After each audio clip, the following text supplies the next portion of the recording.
Hi viewers, இன்றைக்கி நம்ம சேனலில் கிருஷ்ண ஜெயந்தி ஸ்பெஷல் சீரீஸ் தான் பார்க்க போகிறோம். ஹார்ஸ் கிராம் லட்டு, கொல்லு லட்டு, கிரீன் கிராம் லட்டு, பச்சை பயிர் லட்டு, மூங் தால் லட்டு, சிறுபருப்பு லட்டு. வாங்க எப்படி செய்கிறதுன்னு பார்க்கலாம். சிறுபருப்பு லட்டு, மூங் தால் லட்டு எப்படி செய்கிறதுன்னு பார்க்கலாம் வாங்க. ஒரு பேனில் 30 கிராம் அளவுக்கு மூங் தால் சிறுபருப்பு சேர்த்துக்கோங்க. நல்லா ட்ரை ரோஸ்ட் பண்ணிக்கணும். 2லேருந்து 5 நிமிஷம் போல் ஆகும் நல்லா ட்ரை ரோஸ்ட் ஆகிறதுக்கு. ட்ரை ரோஸ்ட் ஆன சிறுபருப்பு ஒரு பிளேட்க்கு மாற்றிக்கிட்டு நல்லா ஆற வச்சுக்கணும். ஆறின பருப்பு ஒரு மிக்சி ஜாருக்கு சேர்த்துக்கிட்டு நல்லா ஃபைன் பவுடராக அரைச்சிக்கணும்.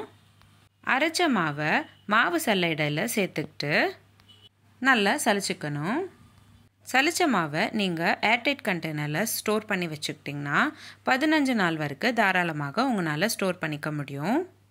நான் இன்றைக்கி உங்களுக்கு சொன்ன அளவுக்கு 5லேருந்து 6 லட்டு செஞ்சுக்க முடியும். உங்களுக்கு எவ்வளோ தேவைப்படுதோ அதுக்கேற்ற மாதிரி அளவு கம்மியாகவோ அதிகமாகவோ சேர்த்துக்கோங்க.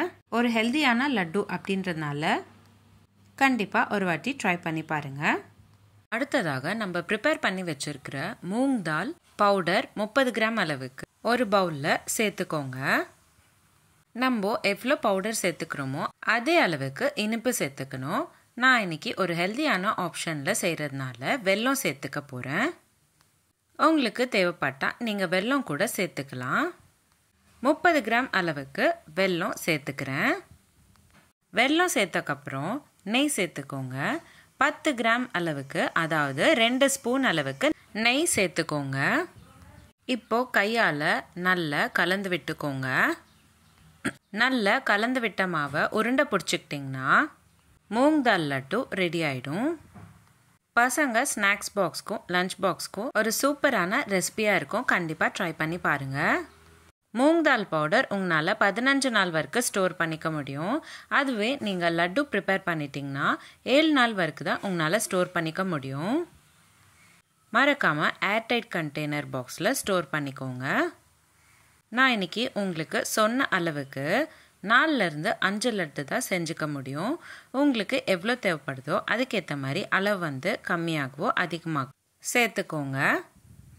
உங்களுக்கு இந்த லட்டு ரெசிபி பிடிச்சிருந்தா லைக் பண்ணுங்கள், ஷேர் பண்ணுங்கள். நம்மளோட சேனலில் ஃபர்ஸ்ட் டைம் பார்க்குறீங்கன்னா மறக்காமல் சப்ஸ்கிரைப் பண்ணிக்கோங்க. அடுத்ததாக ஹார்ஸ் கிராம் லட்டு, கொல்லு லட்டு எப்படி செய்கிறதுன்னு பார்க்கலாம் வாங்க. ஒரு பேனில் 30 கிராம் அளவுக்கு கொல்லு சேர்த்துக்கிட்டு நல்லா ரோஸ்ட் பண்ணிக்கணும். 5 நிமிஷம் போல் ஆகும் நல்லா ரோஸ்ட் ஆகிறதுக்கு. அதுக்கப்புறமா ஒரு பிளேட்க்கு மாற்றிக்கிட்டு நல்லா ஆற வச்சுக்கணும். அதுக்கப்புறமா மிக்சி ஜாரில் சேர்த்துக்கிட்டு நல்லா ஃபைன் பவுடராக அரைச்சிக்கோங்க. அரைச்ச மாவை மாவு சல்லடையில் சேர்த்துக்கிட்டு நல்லா சலிச்சுக்கணும். அடுத்ததாக நம்ம ப்ரிப்பேர் பண்ணி வச்சுருக்கிற ஹார்ஸ் கிராம் பவுடர் 30 கிராம் அளவுக்கு ஒரு பவுலில் சேர்த்துக்கோங்க. அடுத்ததாக நம்ம இனிப்பு சேர்த்துக்கணும். ஹெல்தியான ஆப்ஷனில் செய்கிறதுனால நான் இன்றைக்கி வெல்லம் சேர்த்துக்கிறேன். உங்களுக்கு தேவைப்பட்டால் நீங்கள் சர்க்கரை கூட சேர்த்துக்கலாம். 50 கிராம் அளவுக்கு வெல்லம் சேர்த்துக்கிறேன். துருவின வெல்லம் சேர்த்துக்கிறேன். அடுத்ததாக 20 ml போல் நெய் சேர்த்துக்கோங்க.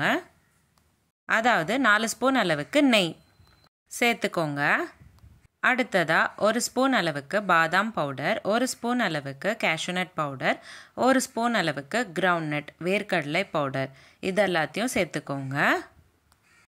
நல்ல கையால் கலந்து விட்டுக்கணும். கலந்து விட்ட மாவை உருண்டை பிடிச்சிக்கிட்டிங்கன்னா கொல்லு laddu, hours gram laddu ready ஆகிடும்.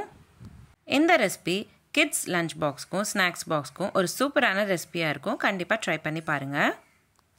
ஹார்ஸ் கிராம் பவுடர் உங்களால் 15 நாள் வரைக்கும் ஸ்டோர் பண்ணிக்க முடியும். அதுவே நீங்கள் லட்டு ப்ரிப்பேர் பண்ணிட்டீங்கன்னா உங்களால் 7 நாள் வரைக்கும் தான் ஸ்டோர் பண்ணிக்க முடியும். மறக்காமல் ஏர்டைட் கண்டெய்னர் பாக்ஸில் ஸ்டோர் பண்ணிக்கோங்க. இப்போது நான் சொன்ன அளவுக்கு 7லேருந்து 8 லட்டு தான் வரும். உங்களுக்கு எவ்வளோ தேவைப்படுதோ அதுக்கேற்ற மாதிரி அளவு கம்மியாகவோ அதிகமாகவோ சேர்த்துக்கோங்க. உங்களுக்கு இந்த லட்டு ரெசிபி பிடிச்சிருந்தா லைக் பண்ணுங்கள், ஷேர் பண்ணுங்கள். நீங்கள் என்னோட சேனலை ஃபஸ்ட் டைம் பார்க்குறீங்கன்னா மறக்காமல் சேனலை சப்ஸ்கிரைப் பண்ணிக்கோங்க. அதே மாதிரி பக்கத்தில் இருக்கிற பெல் ஐக்கானும் கிளிக் பண்ணுங்கள். அப்போ தான் நான் தொடர்ந்து போஸ்ட் பண்ணுற வீடியோஸ் எல்லாமே உங்களுக்கு வந்து சேரும். அடுத்ததாக கிரீன் கிராம் லட்டு பச்சை பயிர் லட்டு எப்படி செய்கிறதுன்னு பார்க்கலாம் வாங்க.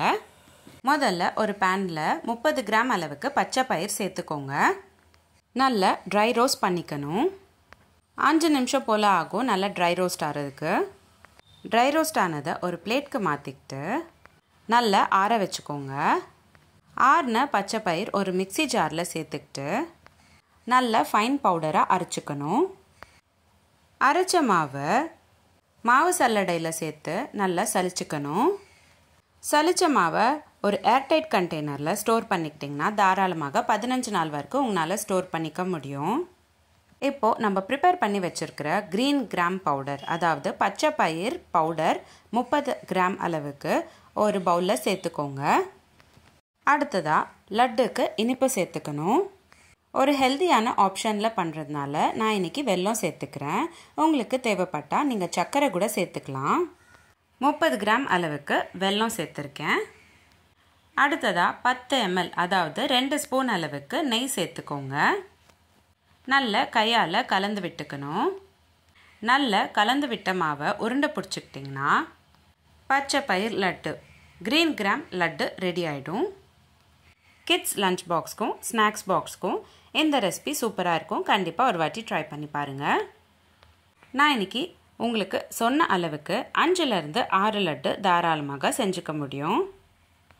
உங்களுக்கு எவ்வளோ தேவைப்படுதோ அதுக்கேற்ற மாதிரி அளவு வந்து கம்மியாகவோ அதிகமாகவோ சேர்த்துக்கோங்க.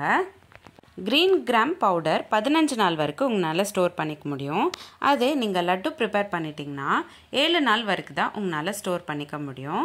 மறக்காமல் ஏர்டைட் கண்டெய்னரில் ஸ்டோர் பண்ணிக்கோங்க. உங்களுக்கு இந்த வீடியோ பிடிச்சிருந்தா லைக் பண்ணுங்கள், ஷேர் பண்ணுங்கள். இதே மாதிரி டெய்லி ஒரு ரெசிபி பார்க்குறதுக்கு என்னோடய சேனல் சப்ஸ்கிரைப் பண்ணிக்கோங்க. கிருஷ்ண ஜெயந்தி சீரீஸில் முதல் சீரீஸில் 5 வகையான ஸ்வீட் ரெசிபிஸ் ஒரே மாவு வச்சு எப்படி செய்கிறதுன்னு போஸ்ட் பண்ணியிருந்தேன். 2வது சீரீஸில் 2 ரொம்பவே ரிச்சாக இருக்கக்கூடிய அல்வா ரெசிபிஸ் ஷேர் பண்ணியிருந்தேன். 3வது சீரீஸில் 5 வகையான பர்ஃபி ரெசிபிஸ் ஷேர் பண்ணியிருந்தேன். 4வது சீரீஸில் 3 வகையான ஸ்வீட் உருண்டை ரெசிபிஸ் ஷேர் பண்ணியிருந்தேன். 5வது சீரீஸில் 7 வகையான சேவரி ரெசிபிஸ் ஷேர் பண்ணியிருந்தேன். 6வது சீரீஸில் 5 வகையான sweet recipes no oil no boil recipes share பண்ணியிருந்தேன். 7வது சீரீஸில் ஒரே வகையான மாவு வச்சு ஒரு sweet and hot recipes share பண்ணியிருந்தேன். சீரீஸ் 9, 10, 11 and 12 ஹெல்தியான லட்டூஸ் நான் ஷேர் பண்ணியிருந்தேன். லிங்க்ஸ் எல்லாமே நான் உங்களுக்கு டிஸ்கிரிப்ஷன் பாக்ஸில் ஷேர் பண்ணுறேன். கண்டிப்பாக செக் பண்ணி பாருங்கள். கிருஷ்ண ஜெயந்தி சீரீஸ் மட்டும் இல்லாமல் நம்மளோட சேனலில் நிறைய சீரீஸ் போஸ்ட் பண்ணியிருக்கோம். Healthy pasta series, healthy breakfast ideas, kids lunch box ideas, கூட்டு சீரீஸ், குழம்பு சீரீஸ், ரசம் சீரீஸ், சட்னி சீரீஸ், ஆந்திரா பச்சடி சீரீஸ், தயிர் பச்சடி series, healthy starter series, healthy ice cream series, gluten free recipes, no oil no boil recipes, சாதம் recipes, no onion no garlic recipes, Margazhi மாதம் சாதம் ரெசிபீஸ், சப்பாத்தி சைட் டிஷ் சீரீஸ், இந்த மாதிரி நிறைய சீரீஸ் நம்மளோட சேனலில் போஸ்ட் பண்ணியிருக்கோம். லிங்க்ஸ் எல்லாமே நான் உங்களுக்கு டிஸ்கிரிப்ஷன் பாக்ஸில் ஷேர் பண்ணுறேன். கண்டிப்பாக செக் பண்ணி பாருங்கள். இந்த வீடியோ எப்படி இருந்துச்சுன்னு எனக்கு கமெண்ட் பாக்ஸில் கமெண்ட் பண்ணுங்கள். மீண்டும் சந்திப்போம் ஒரு சுவையான ரெசிபியுடன். தேங்க்யூ.